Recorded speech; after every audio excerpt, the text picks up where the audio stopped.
성령이 계시네.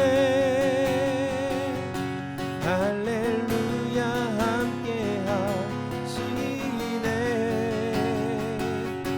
좁은 길을 걸으며 밤낮 기뻐하는 것 주의 영이 함께 함이라.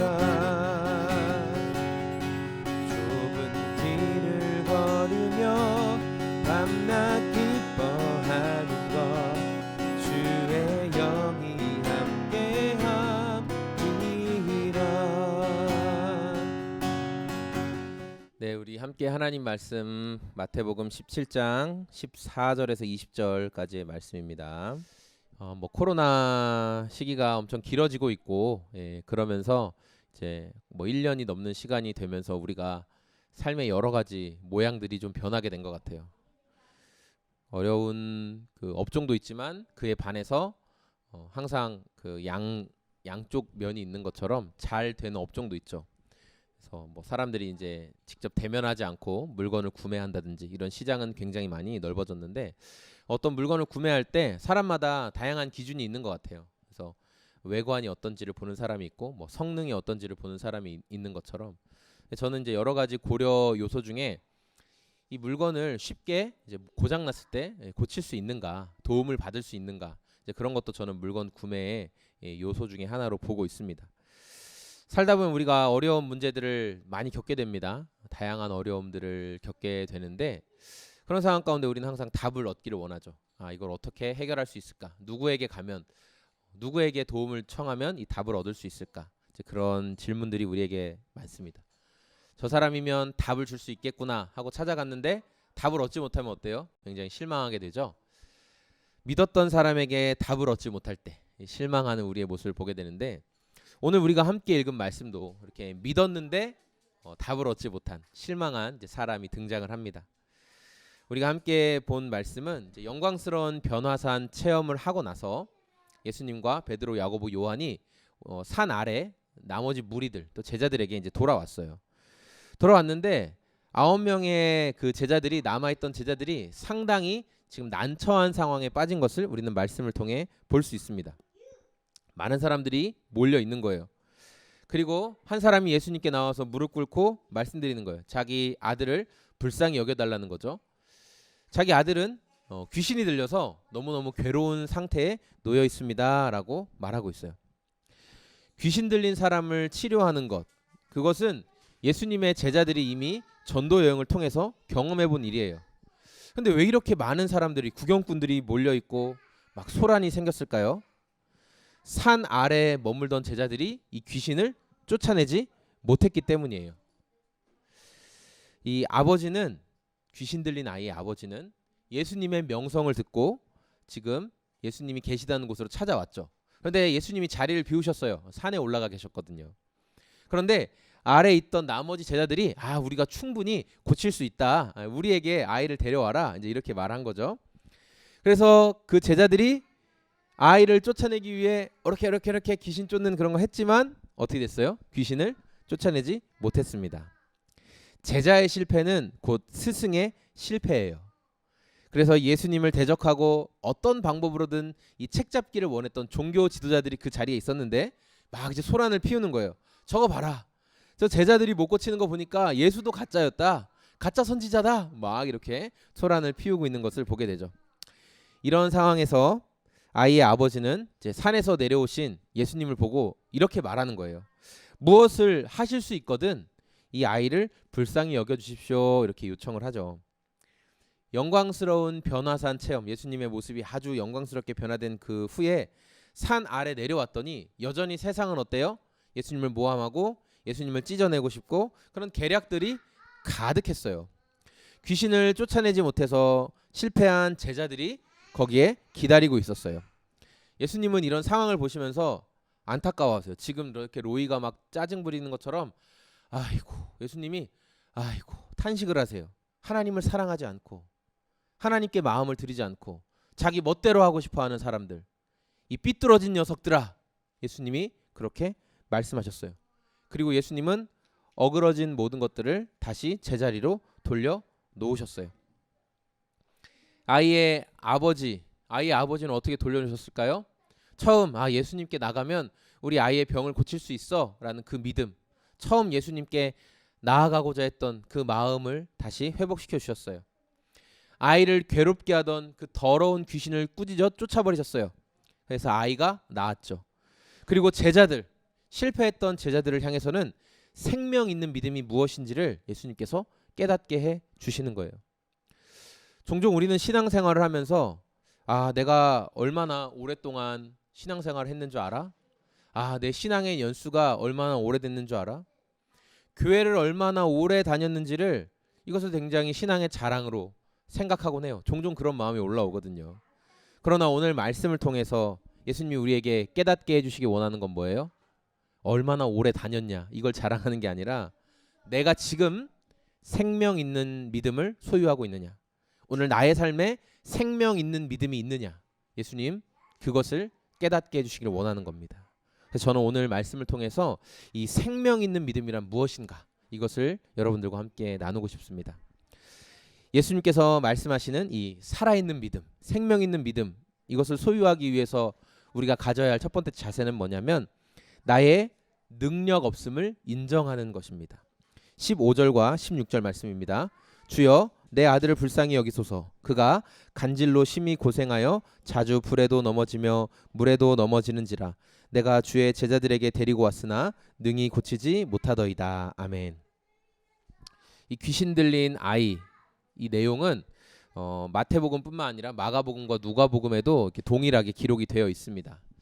우리가 이제 마태복음을 지금 굉장히 오랫동안 살펴보고 있어요. 마태복음의 핵심 주제는 뭐예요? 이스라엘의 왕이신 예수님이잖아요. 그래서 왕이신 예수님을 부각시키는 것이 목적이기 때문에 이 아이의 사건에 대한 여러 가지 배경이나 정황들을 많이 기록하진 않아요. 그냥 즉각적으로 예수님이 어떤 분이신지를 이제 드러내는 게 주로 되어 있는데, 그런데 마가복음에 보면은 똑같은 사건을 굉장히 좀 자세하게 기록을 하고 있습니다. 마가복음에 보면은 이 귀신 들린 아이의 상태에 대해서 말하고 있는데, 마가복음 보면 귀신이 어디서든지 그를 잡으면 거꾸러져서 거품을 흘리며 이를 갈고 얼굴이 파리해진다, 몸이 파리해진다, 이렇게 이야기하고 있어요. 그러니까 귀신이 아이를 탁 사로잡으면, 귀신이 악한 영향력을 확 끼치면 아이가 사람이 쓰러지고 거품을 물고 그리고 막 이를 간대요. 근데 이것을 현대 의학적으로 보면 뭐와 똑같은 증상이냐면 뇌전증, 우리가 흔히 말하는 간질이라는 뇌전증 증상과 같아요. 그래서 현대 의학의 눈으로 보면 이것은 전형적인 뇌전증 증상이기 때문에 우리 안에 이제 이런 질문이 올라올 수가 있죠. 이게 아이의 문제는 뇌전증이라는 어떤 생리학적인 신경학적 이거는 질병이다. 이거는 귀신이 어떤 영적으로 끼치는 문제가 아니다. 그래서 제자들이 실패한 이유는 뭐냐면 의학적으로 접근을 해야 되는데 이것을 영적으로 접근했기 때문에 이게 지금 실패한 것이다. 우리 마음 가운데 이러한 질문이 올라올 줄 몰라요. 우리가 신앙생활하면서 종종 터무니없는 이야기들을 듣게 됩니다. 어떤 거냐면 의학을 빌어서 의학의 힘으로 고쳐야 되는, 치료해야 되는 그런 상황인데 그런 것을 다 거부하고 종교적인 어떤 영적인 힘에 의해서 문제를 해결할 거다, 이렇게 하면서 상태가 악화되는 모습들을 우리가 종종 보게 되죠. 예수님은 인간의 삶에서 일어나는 여러 가지 문제들과 어려움들을 어느 한 방향으로만 해석하지가 않으셨어요. 어떤 일은 귀신과 같이 영적인 현상 때문에 그런 것이다 라고 말하지만, 또 어떤 것은 사람이 자기 몸을 올바로 온전히 돌보지 못했기 때문에 그렇게 될 수도 있다라고 말씀하시는 거예요. 그리고 또 어떤 문제는 누구의 죄의 문제라고 여겼는데 죄의 문제가 아니라 하나님의 영광을 드러내기 위한 것이다라고 말씀하시는 경우도 있어요. 오늘 현대의학의 눈으로 보면 이 아이의 증상은 분명히 뇌전증 증상이에요.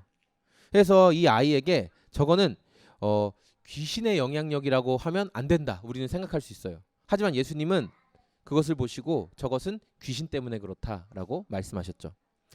우리 삶에서 일어나는 다양한 문제들이 있어요. 그럴 때 우리가 취해야 될 태도, 문제는 다양한데 우리가 가져야 할 태도는 한 가지예요. 뭐냐면 나의 능력 없음을 인정하고 예수님께 나아가는 거예요. 오늘 말씀에 등장한 아이는 굉장한 괴로움을 겪었잖아요. 현대의학의 관점에서 보면 이 아이를 불에도 던지고 물에도 던지고, 이 말은 뭐냐면 뇌에서 이렇게 발작이 계속 일어나서 아이가 죽는 상황에 자꾸만 놓여졌다는 거죠. 그러니까 현대의학에서 보면 이건 뇌의 기능적인 문제인 거예요. 영적인 관점으로 보면 뭐예요? 더러운 귀신이 이 아이를 죽이려고 하기 때문에. 귀신이 오는 이유는 뭐예요? 죽이고 빼앗으려고 오는 거잖아요. 그래서 귀신은 또 자기 일을 한 거거든요.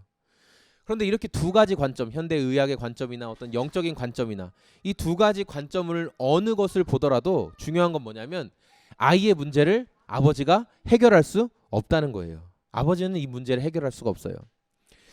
베드로와 요한이 성전 이 미문이라는 곳에서 구걸하던 한 사람을 보았어요. 그 사람은 나면서부터 걷지 못했어요. 어머니의 뱃속에서부터 그 사람 걷지 못한 사람이다. 성경은 그렇게 말하고 있죠. 근데 이 사람을 베드로와 요한이 고쳐주었어요. 그 자리에서 일으켜 세우고, 우리가 흔히 아는 은과 금은 내게 없지만, 이 놀라운 예수님의 이름으로 그들을 일으켜 세워주었죠. 그게 이제 12절에 이런 말씀이 나와요. 사람들이 막 집중을 하는 거예요. 이 날 때부터 못 걷던 사람이 일어나니까 사람들이 엄청나게 많이 집중했어요. 그때 베드로가 뭐라고 말하냐면, 너희 이스라엘 사람들아, 어찌하여 이 일에 놀라느냐? 어찌하여 마치 우리 자신의 권능과 거룩함으로 이 사람을 걷게 만든 것처럼 이토록 우리를 진지하게 쳐다보느냐? 이렇게 말하고 있어요. 우리가 한 게 아니라는 거예요. 베드로의 능력으로, 요한의 능력으로 이 사람을 이렇게 세운 게 아닌데 너희가 어찌 우리를 보면서 와, 저 사람들 되게 능력이 있나 보다, 와, 저 사람들 되게 대단한가 보다, 이렇게 우리를 주목하여 보느냐? 위대한 사도 베드로가 이렇게 말하고 있는 거예요. 이 일은 누구 때문에 일어났어요? 예수님의 이름 때문에, 예수님의 능력으로 이 일이 일어났다는 겁니다. 오늘 우리 삶에서 이 살아있는 믿음을 소유하기 위해서는요, 능력의 주체, 능력의 출발점이 내가 아니다라는 것을 우리가 항상 기억해야 합니다. 우리 자신의 권능이나 우리 자신의 개인의 어떤 거룩한 생활과 그런 것들이 능력을 나타냈다, 그렇게 생각해서는 안 되는 거예요. 오직 능력을 나타내시는 분은 주님이시고, 우리는 그 주님을 닮기 위해서 거룩한 삶을 살아가고 주님이 기뻐하시는 삶을 사는 거죠. 그러나 그런 우리를 통로로 해서 누가 능력을 드러내시는 거예요? 주님이 드러내시는 거예요. 우리가 이 사실을 잊지 않고, 주님, 저에게는 능력이 없지만 우리 주님께는 능력이 있습니다. 그래서 우리는 늘 주님 앞에 나아갑니다. 그것이 영적인 문제든 육체의 문제든 상관없이 늘 주님 앞에 나아갑니다. 이런 마음을 가진, 이런 태도를 가진 사람은 살아있는 믿음을 소유할 수 있는 것입니다. 두 번째로, 예수님이 가르치시는 살아있는 믿음을 소유하기 위해서는 능력의 근원이신 주님을 과거에 의지하는 게 아니라 오늘도 의지하는 거예요. 매일매일 의지하는 거예요. 19절과 20절 말씀입니다.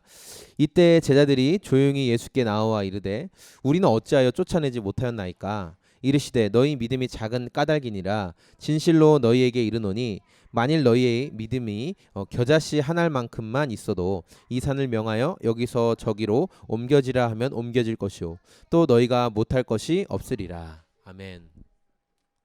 여러분, 우리는 이제, 저는 좀 더 약간 그런 경향이 있는데 어떤 일을 처음 시작해 볼 때 굉장히 이제 긴장을 해요. 왜 긴장을 할까요? 실수 없이 잘하기 위해서 이제 긴장을 하죠. 처음 어떤 일을 시작할 때. 그런데 두 번, 세 번, 네 번 하면은 처음 할 때만큼 그렇게 긴장하고 일을 하나요? 그렇게 안 하죠. 우리는 항상 적응이 되거든요. 그래서 처음 가졌던 그 긴장감을 유지할 수가 없어요. 초기에 제자들이 예수님을 따라다니면서 예수님이 사람들의 질병을 고치시는 모습을 보고 또 귀신을 쫓아내는 것들을 보면서 굉장히 놀랐습니다. 어느 때는 사람들의 문제뿐만 아니라 이 자연 현상을 다스리는 놀라운 능력도 보여주셨어요. 100번 듣는 것보다 한 번 보는 것이 낫죠. 그리고 100번 보는 것보다 한 번 내가 직접 해보는 것이 더 나아요. 예수님 옆에서 많이 보고 많이 듣고 했지만 제자들이 결정적으로 하나님의 능력을 체험할 수 있었던 것은 뭐냐면, 전도 여행을 떠나서 거기에서 많은 사람들을 자신들의 손으로 고치는 경험을 했어요. 귀신들이 떠나가고 병든 자들이 회복되는 모습을 전도 여행에서 경험하게 된 것이죠. 처음에는 어려워요. 뭐든지 처음 할 때는 늘 어렵습니다. 그런데 한번 해본 뒤에는 이제 처음 마음을 잃어버리게 되죠. 제자들에게 여러분, 귀신을 쫓아내는 일은 이미 한번 경험해 본, 충분히 할 수 있는 일이라는 거예요. 제자들이 이 아버지가 저희 아이의 귀신을 쫓아내 주세요 할 때 아이고 우리는 못합니다. 우리는 이걸 절대 못해. 이렇게 하지 않았다고요. 이미 해봤어요. 어린 아이에게 깃들어 있는 귀신뿐만 아니라 뭐 성인 막 더 많은 사람에게 깃들어 있던 악한 것들을 쫓아버렸기 때문에 그렇게 두려운 일이 아니었다는 거죠. 그런데 9명의 제자들 중에 누구도 아이의 문제를 해결해 주지 못했어요. 그 자리에 있던 9명의 제자들 중에 누가 가장 먼저 나서서 제가 한번 기도해 보겠습니다 이렇게 했을까? 제가 한번 막 혼자 생각을 해봤어요. 가장 잘 나가던 제자 12명 제자들 중에 가장 그래도 인정받았던 사람이 베드로, 야고보, 요한이잖아요. 그러니까 이 세 사람은 빼고 이제 9명 중에 누가 가장 큰 영향력이 있었을까? 혹시 그 가장 영향력 있는 베드로를 불렀던 베드로의 형제 안드레가 예수님의 제자 중에 가장 먼저 부르심을 받았다고 하는데 그 안드레가 이 9명 중에는 가장 큰 영향력이 있지 않았을까? 그런 생각들도 이제 혼자 해봤어요. 이제 여러 이 문제들 앞에 여러 사람들이 있는데 누구 하나 사실 눈치 보면서 쉽게 나서기가 좀 어려운 상황. 예. 아 네가 해, 야 네가 해, 막 이렇게 이런 상황. 그래서 그런지 성경은 누가 대표로 기도했는지 말하고 있지 않더라고요. 분명히 누군지 알 수 있었을 텐데. 예. 그 세 명이 내려와서 나중에 따로 물어볼 때 아 예수님 땡땡땡 아무개가 먼저 기도했는데 안 되더라고요. 그래서 그 다음에 제가 했어요. 그 다음에 제가 했어요. 이렇게 할 수 있었을 텐데 기록해주고 있지 않아요. 그러나 거기 있던 9명의 제자들 누구도 문제를 해결해주지 못했고 그것 때문에 종교 지도자들의 많은 공격을 받고 있는 상황이었어요. 제자들은 아마 이 아이를 위해 기도할 때 그 평소에 하던 대로 그리고 전도 여행을 통해 경험했던 그 기억을 되살려서 귀신을 쫓아냈을 거예요. 그런데 결과가 예전에 했던 그대로 잘했는데 결과가 오늘 달랐어요. 아이에게 아무런 변화가 일어나지 않았던 거죠. 예수님이 오셔서 이제 이 아이의 문제를 해결하시고 논쟁을 잠재우시고 사람들은 다 각자 집으로 흩어졌어요. 제자들이 이제 숙소에 돌아와서 사람들이 있는 자리에서 못 물어보고 숙소에 돌아와서 예수님께 조용히 여쭈어봐요. 예수님, 어째서 우리는 이제 귀신을 쫓아내지 못했습니까? 제자들이 만약에 우리가 이번에는 좀 특별한 방식, 과거에 사용하지 않았던 방식으로 기도했다면 아마 우리가 옛날에 하던 대로 했어야 되는데 이번에 좀 새로운 방법으로 기도하니까 그게 능력이 안 나타났나 봐. 뭐 이런 생각을 할 수도 있어요. 근데 지금 예수님께 이 질문을 했다는 건 뭐냐면 예전과 똑같이 했다는 거예요. 우리가 늘 배웠던 대로 과거에 전도 여행에서 경험했던 그 능력대로 기도했는데 왜 아무런 일이 벌어지지 않았습니까? 지난번에는 됐는데 왜 지금은 안 됐습니까? 라는 질문이었던 거죠. 과거 전도 여행을 마치고 제자들이 돌아왔을 때는 사람들이 엄청나게 몰려있는 데서 막 크게 대놓고 예수님 우리가 거기서 귀신도 쫓아내고요 병도 고치고요 막 이렇게 했어요 예수님 하고 다른 사람들 들으라고 막 그렇게 자랑하던 제자들이 지금은 사람들이 다 돌아간 뒤에 조용한 집에서 예수님께 여쭈어보는 모습을 보여주죠. 예수님이 계시지 않는 상황에서 이 9명의 제자들 중에 누구라도 능력을 나타냈으면 여러분 얼마나 좋았을까요? 그러면 아마 모인 사람들 막 환호하고 역시 예수님의 제자들 다르구나. 정말 능력이 나타나는구나. 예수님이 진짜구나. 막 자랑할 수 있었을 거예요. 예수님을 꼬투리 잡으려고 했던 이 종교 지도자들도 제자들의 손에서 능력이 나타나는 것을 보고 아무 말도 못했을 거예요. 진짜네? 진짜 능력이 나타나네? 자, 그런데 제자들은 실패했죠. 귀신을 쫓는 능력이 나타나지 않았고요. 그리고 모인 많은 사람들에게 조롱을 받았고 종교 지도자들에게 논쟁거리를 주었어요. 예수님은 왜 우리는 이번에 능력을 나타내지 못했습니까? 라고 물어보는 제자들의 물음 앞에 너희가 살아있는 믿음을 갖지 못해서 그렇다. 이렇게 말씀하셨어요. 여러분 제자들이 2사람씩 짝지어서 전도 여행을 떠날 때 그들에게는 처음 해보는 일이었기 때문에 영적인 긴장감이 가득했어요. 이스라엘 땅 곳곳으로 전도 여행을 떠나는 제자들을 향해서 예수님 뭐라고 말씀하셨어요? 옷도 많이 챙기고 여행 자금도 두둑히 준비하고 뭐 무기도 준비하고 그렇게 떠나라 그렇게 말했어요? 아니에요. 예수님은 아무것도 넉넉하게 챙기지 말고 최소한의 것만 챙기고 그리고 누구의 이름으로 가라? 내 이름으로 예수님의 이름으로만 가라. 오직 예수님의 이름으로만 가라 이렇게 말씀하셨어요. 그리고 제자들은 예수님의 이름만 의지해서 전도 현장에 떠났을 때 거기에서 놀라운 기적의 도구로 사용되었죠. 그런데 지금은 왜 능력이 나타나지 않았을까? 똑같이 했는데 왜 그런 줄 아세요? 마음 상태가 변했기 때문이에요. 그들이 의지하고 있는 게 이제 바뀌었기 때문이라는 거예요. 예수님의 이름만 의지하기보다는 각자의 마음 가운데 지금 다른 생각이 가득했어요. 뭐예요? 예수님께 잘 보여서 어떻게 하면 내가 더 높은 자리에 이제 올라갈 수 있을까? 아, 조금 있으면 이제 예루살렘 가실 텐데 언제 내가 더 높은 자리를 얻을 수 있을까? 제자 공동체 안에서 내가 제일 크다. 내가 쟤보다는 더 높아. 이런 마음들이 가득했다는 거예요. 과거에 어느 때에 여러분이 예수님을 의지해서 어떤 경험한 기적들 자꾸 그것만 추억하면서 아 내가 그래도 10년 전에는 이랬는데 아 내가 5년 전에는 이랬는데 그런 것만 가지고 살아가는 것 그런 것은 살아있는 믿음을 소유한 게 아닙니다. 오늘 내 삶에서 오늘 내 삶에서 능력의 근원이신 예수님을 전적으로 의지할 때 우리가 날마다 새롭게 부어주시는 은혜를 경험할 수 있는 거예요. 오늘 말씀을 정리하겠습니다. 변화산에서 예수님과 이제 함께 올랐던 제자들이 있고 변화산에서 함께 오르지 못한 9명의 제자들은 이제 산기슭에 머물러 있었어요. 그리고 이 제자들에게 큰 어려움이 찾아왔죠. 귀신 들려서 고통당하는 이 외아들의 문제를 해결해 달라는 아버지가 나왔고 그리고 제자들은 처음엔 아마 자신 있게 기도를 했겠지만 아버지의 부탁을 해결해 주지 못했어요. 제자들의 삶과 같이 우리 삶에도 다양한 문제들이 일어납니다. 정말 다양한 문제가 일어나요. 그리고 우리가 모든 상황 속에서 기억해야 될 것은 뭐냐면 나 스스로는 능력이 없다. 내 힘과 나의 능력으로 되는 것이 아니다라는 것을 우리가 늘 인정해야 돼요. 그러면 누구에게 능력이 있는지를 우리가 믿어야 하는가? 바로 예수님께 능력이 있다. 능력의 근원은 예수님이시다. 우리가 그것을 믿고 신뢰하면 날마다 채우시는 과거의 어느 때에 채우시는 은혜가 아니라 날마다 채우시는 그 기적을 누리며 살아갈 수가 있는 것입니다. 모든 사람들은 돌아가고 이제 제자들과 예수님만 조용히 남아 있어요. 그때 물어보죠. 예수님 이번에는 왜 능력이 나타나지 않았습니까? 이들의 조용한 질문 앞에서 예수님께서 이렇게 말씀하시죠. 너희가 겨자씨 한 알만한 믿음이 없어서 그렇다. 겨자씨 한 알만한 믿음이 없어서 그렇다. 너희가 겨자씨 한 알만한 믿음이 있었으면 불가능한 것이 가능했을 텐데 너희가 그 믿음이 있었다면 불가능하다고 여겼던 것이 다 가능할 텐데 너희가 그 믿음이 없기 때문이다 이렇게 말씀하셨어요. 그래서 우리는 이렇게 생각할 수 있죠. 아, 이 눈에 잘 보이지도 않는 작은 겨자씨를 빗대어서 말씀하신 걸 보니까 믿음이 그만큼 작은 믿음이라도 있으면 그렇게 눈에 보이지 않는 작은 믿음이라도 있으면 능력이 나타나는 건가 보다 우리가 그렇게 생각할 수 있어요. 물론 그렇게 해석할 수도 있겠지만 저는 오늘 말씀을 보면서 이렇게 해석하게 됐어요. 씨앗 자체가 가지고 있는 그 크기가 중요한 게 아니라 씨앗 속에 깃들어 있는 뭐예요? 생명력. 예수님은 씨앗의 사이즈 얼마나 큰 씨앗이냐 작은 씨앗이냐 이게 아니라 그 안에 깃든 생명력에 대해서 말씀하고 있다. 저는 그렇게 믿게 되었어요.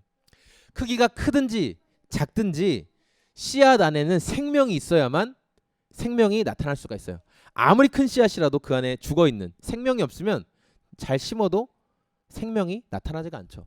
그러나 아무리 작은 씨앗이라도 그 안에 생명력이 깃들어 있으면 땅에 심었을 때 생명의 열매를 맺게 된다는 것입니다. 제자들이 매 순간 예수님을 전적으로 의지하는 이 생명력을 지니고 있었다면 그 생명으로 인해서 능력은 반드시 나타나게 되는 겁니다. 반대로 겉보기에는 얼마나 많은 일, 대단한 일, 큰 일을 행했을지라도 그 안에 예수님만 의지하는 생명력의 그 씨앗이 없으면 죽은 씨로는 능력이 나타나지 않는다는 거예요. 사람은 자기 믿음의 크기를 드러내고 자랑하고 싶을 때가 굉장히 많이 있습니다. 과거 좀 제 모습을 한번 생각해 봤어요.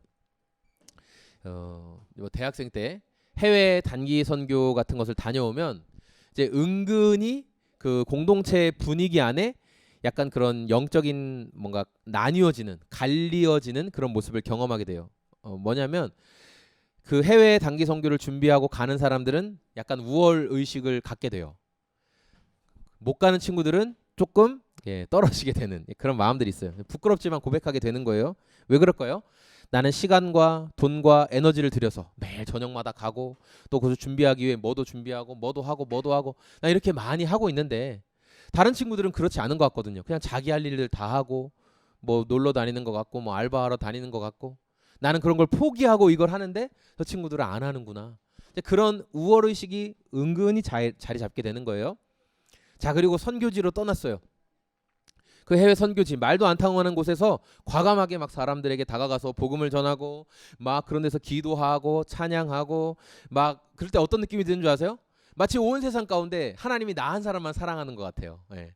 저 사람들은 안 봐주는 것 같고 나만 봐주시는 것 같은 그런 못된 착각 속에 사로잡히게 되죠.